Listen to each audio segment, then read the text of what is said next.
Apa kabar pemirsa? Kita berjumpa dalam Warta Parlemen, informasi aktual seputar parlemen. Bersama saya Ratna Absari.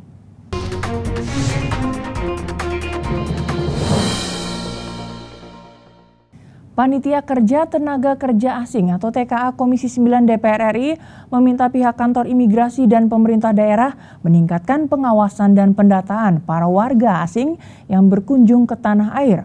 Pemerintah daerah juga didorong untuk membentuk tim pengawasan orang asing atau tim PORA. Panitia Kerja Komisi 9 DPR RI melakukan pertemuan dengan jajaran pemerintah Provinsi Kalimantan Timur dan kantor imigrasi Kota Balikpapan baru-baru ini. Kunjungan spesifik dilakukan untuk melihat dari dekat terkait data tenaga kerja asing di Kalimantan Timur.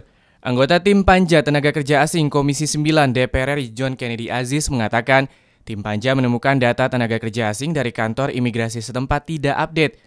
Pihak imigrasi menjelaskan hal itu dikarenakan adanya kendala dalam pembaruan sistem data di kantor imigrasi dan adanya kebijakan bebas visa juga menyulitkan pihak imigrasi dalam mendata tenaga kerja asing di wilayah Balikpapan.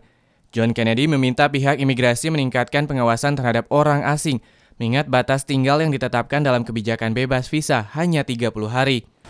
Karena memang panja orang asing ini adalah penting buat kita mendukung rencana pemerintah untuk memperkerjakan 10 juta, 11 juta penduduk Republik ini, Indonesia ini, maka kita betul-betul sangat mendukung upaya-upaya pemerintah dalam menyediakan lapangan kerja. Jangan sampai lapangan kerja kita di Republik ini artinya tersedot bukan oleh orang Indonesia, tetapi oleh orang-orang asing yang tidak prosedural bekerja di Indonesia.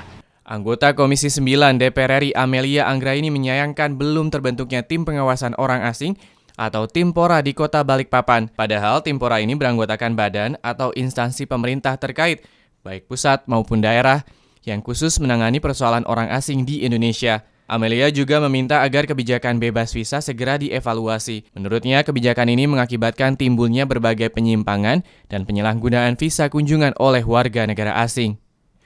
Tim PORA ini belum terbentuk di Balikpapan. Nah, ini menjadi catatan kami begitu. Pada Balikpapan salah satu pintu masuk, mereka punya airport internasional yang mana calon-calon tenaga kerja asing atau tenaga kerja asing itu bisa masuk ke Balikpapan. Nah, kemudian juga halnya mengenai bebas visa. Jadi ternyata bebas visa ini juga kita ingin dievaluasi kembali ya.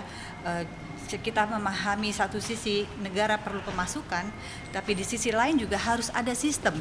Dari Balikpapan, Kalimantan Timur, Samsul Bahri, TVR Parlemen, melaporkan.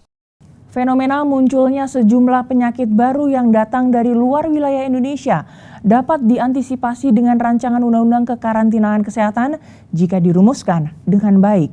Untuk itu, masukan dan aspirasi dari berbagai pihak sangat diperlukan untuk kesempurnaan undang-undang ini. Badan Legislasi DPR RI melakukan kunjungan spesifik ke Kota Pontianak, Provinsi Kalimantan Barat baru-baru ini. Terkait pembahasan rancangan undang-undang tentang kekarantinaan kesehatan, tim yang dipimpin anggota Badan Legislasi DPR Arief Wibowo ini melakukan pertemuan dengan jajaran pemerintah Provinsi Kalimantan Barat dan dinas terkait, serta sejumlah akademisi dan tokoh masyarakat Kalimantan Barat. Arief Wibowo mengatakan rancangan undang-undang ini sangat penting untuk melindungi kesehatan rakyat Indonesia. Undang-undang ini diharapkan mampu menjadi instrumen hukum yang efektif untuk melakukan pencegahan, bahkan sampai pada penindakan jika terjadi masalah atas kemungkinan munculnya upaya-upaya tertentu yang dimaksudkan untuk misalnya melemahkan rakyat dan bangsa Indonesia dari aspek kesehatan. Jadi fenomena Ebola misalnya, ada penyakit Ebola yang terakhir Zika, ini saya kira bagian dari yang akan diantisipasi melalui rancangan undang-undang karantinaan kesehatan ini. Anggota Badan Legislasi DPR RI Reni Malinawati menilai undang-undang kekarantinaan kesehatan sangat penting untuk segera diselesaikan. Menurutnya, Undang-Undang Nomor 1 dan 2 Tahun 1962 sudah tidak relevan dengan kondisi saat ini. Tidak hanya Kementerian Kelautan dan Perikanan yang menjadi tanggung jawab kekarantinaan kesehatan, namun stakeholder lainnya juga perlu koordinasi secara dinamis, mengingat persoalan karantina sangat kompleks. Perlukan satu koordinasi yang sangat dinamis di antara instansi pemerintah.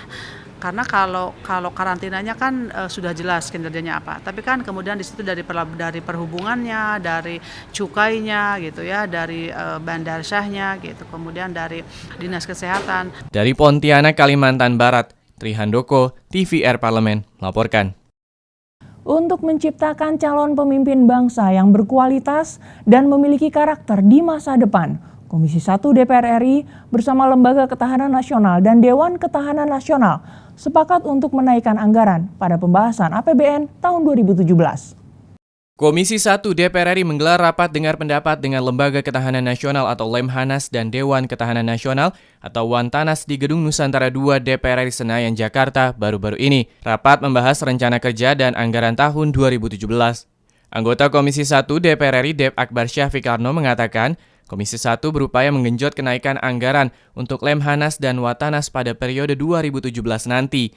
Dev menjelaskan, kedua lembaga ini menginginkan perbaikan infrastruktur dan penambahan tenaga pengajar agar bisa melatih ribuan kepala daerah setiap tahunnya di seluruh wilayah Indonesia. Lemhanas sekitar 300 miliar, di bawah 300 miliar, Wantanas lebih kecil lagi.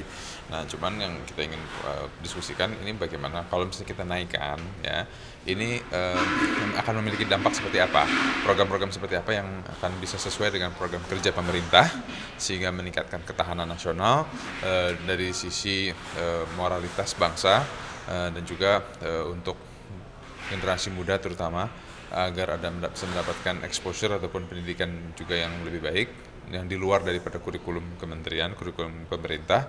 Senada dengan Dev, anggota Komisi 1 DPR RI Joko Ujianto berharap Lemhanas benar-benar dapat meningkatkan aspek moralitas bangsa, khususnya generasi muda, sehingga para alumni Lemhanas diharapkan bisa menjadi pemimpin bangsa yang berguna dan bermanfaat bagi kemajuan dan kesejahteraan rakyat Indonesia. Lembaga yang prestisius ini yang bisa menciptakan pimpinan-pimpinan bangsa yang berkarakter, ya, tentunya kita harus mendukung program-program daripada Lemhanas. Kalau bagi saya, bukan besar kecilnya, tetapi Lemhanas harus bisa menghasilkan orang-orang calon pimpinan ini yang berkarakter. Putri Minangsari dan Kristio, TVR Parlemen melaporkan.